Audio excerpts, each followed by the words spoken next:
ውድ ቤተሰቦቼ እንግዲህ ሄርሜላ ለሩታዬ ሀብቴ መልእክት አስተላልፋለች ማለት ነው። ከሚቀኑ ሰዎች ጋራ ህብረት አታድርጉ አላለችም እንዴ? እውነትሽ ነው እንዴ? ኧረ እባክሽ ከምርሽ ነው? በዚሁ አጋጣሚ ማለት ነው አሽሙር ወይም ደግሞ መልእክት ስታስተላልፊ ማለት ነው ከሩቲ ሀብቴ ተማሪ ማለት ነው በመጀመሪያ ማለት ነው። እና ውድ ቤተሰቦቼ እኔ ፈቶውን ብቻ ቆርጬ ነው ያመጣሁት። ነገር ግን እሷ በድምጽ ነበረ የቦሰተችው ማለት ነው። የቦሰችው እኮ አንቺንም ያካትታል እኮ ሰምተሻላ? በደንብ አድርገሽ አዳምጪው። በመጀመሪያ ደረጃ ስትቦሽቺ ማለት ነው ምንድነው መወስተው ብለሽ ማየት ማስታወል ይጠበቅብሻል ማለት ነው። አንቺ ማነሽና አንቺ ምንድነሽና ማለት ነው። ሄርሜላ ምንድነሽ አንቺ? እስቲ አንቺ ማነሽ? እኔ ምንድነኝ በልሽ በመጀመሪያ ደረጃ ራስሽ ማንነትሽን ይይ ማለት ነው። እና የቅናት ህብረት ያልሽው ማለት ነው። አንቺስ ምንድነሽ ከምር?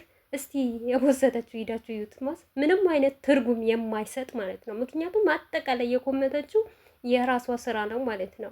አንቺ እኮ ነሽ የሰው ባል የወሰድሽው ማለት ነው። አንቺ እኮ ነሽ በዛው ህይወት መተሽ ጥልቅ ያልሽው ማለት ነው። አንቺ እኮ ነሽ እርጉዝ እያለች ማለት ነው የእኔ ካልሆንኩ ብለሽ እየተላላሹ የነበረው ማለት ነው። ሄርሜላ እና መልእክቱ በደንብ አድርገሽ አዳምጪው። ለአንቺ ይጠቅምሻል፣ ለእኛ ሳይሆን እና ለአንዳንድ ሰዎች ሳይሆን ለራስሽ ይጠቅምሻል ማለት ነው። እና አንቺ አይደለም እንደ ሩታ እንደዚህ ሆና መጣች እንደዚህ የሆነች ያን ሆነች ብለሽ የምታወሪው የነበረው ማለት ነው። የሩታ ማንነቷን ከየት አወቅሽ አንቺ ማለት ነው? ወይኔ በላቸው፣ ወይኔ በላቸው። ኧረ በእናትሽ ማለት ነው። በመጀመሪያ ቅኔ እንዴት እንደሆነ ከሩታ ብትማሪ ደስ ይለኛል ማለት ነው። ምክንያቱም እሷ ያበደ ነገር ነው የምትወስተው ማለት ነው። እውነቴ ነው ነሽ ከሩታ ጋር ተማሪ በዚህ አጋጣሚ ማለት ነው ሄርሜላ እና ውድ ቤተሰቦቼ የወሰደችው ሄርሜላ አጠቃላይ እሷን የሚያካትት ነገር ነው። ሩታን ምንም የሚያካትት ነገር የለም ማለት ነው። እና ለቅናት ያልሽው ማለት ነው። እንደውም እኮ ሩታ ታግሳሻለች፣ ትዕግስተኛ ሆናልሻለች።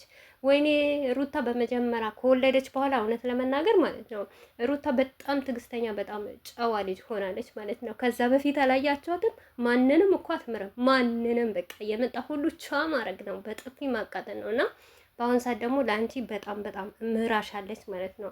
አንድ ሰው እንደውም እኮ ሩታ በጣም ብርቱና ጀግና ትዕግስተኛ እና የመጨረሻሽን እና የኋላሽን ልይ ብላ ነው እንጂ ዝም ያለችሽ ሄርሜላ።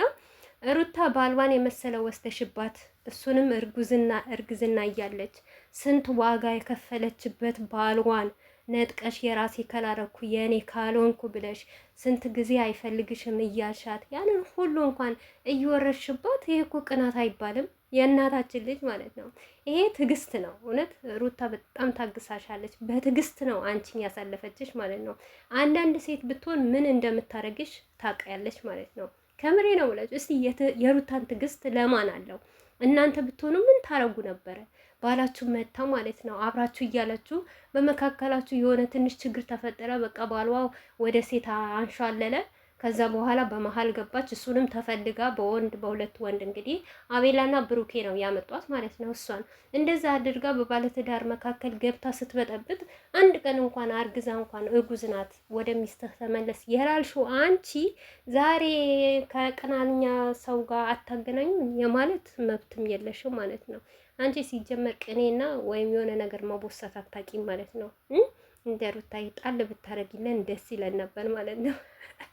ሩቲ ሀብቴ አልሻት አላልሻት ምንም የሚወርድም የሚቀንስም ነገር የለም ማለት ነው። እና አብዛኞቻችሁ ማለት ነው የገረመኝ ነገር ቢኖር ማለት ነው ጠዋት ኮሜንት ላይ ራሱ አይቼዋለሁ። ሄርሜላ የኔ ጨዋ የኔ ንግስት ልብስ የሰው ልብስ የሌላት የምትሉ ማለት ነው። እንዴ የሰው ልብስ የሚለብስ ማን አያችሁ? ደግሞ ጨዋ ሰው እንዴት ነው? ጨዋ ሰው በባለትዳር መካከል ይገባል እንዴ? እርቃና ከወንድ ጋር ይዘላል እንዴ? እንዴ ባኙ አላያችሁም እንዴ? በአንበርሷ ሲታይ ማለት ነው እየዋኘች ማለት ነው። እንደዚህ አይነት ይሆናል ወይ? ጨዋ የወለደ እኮ ጨዋ ያሳደገው እኮ በመጥፎ ቦታ አይቀመጥ፣ ስሙ ሊጠራ አይፈልግ፣ መጥፎ ነገር አይሰራ። ሄርሜላ እኮ ሲቀጠል ተቆንጥጣ አላደገችም ማለት ነው።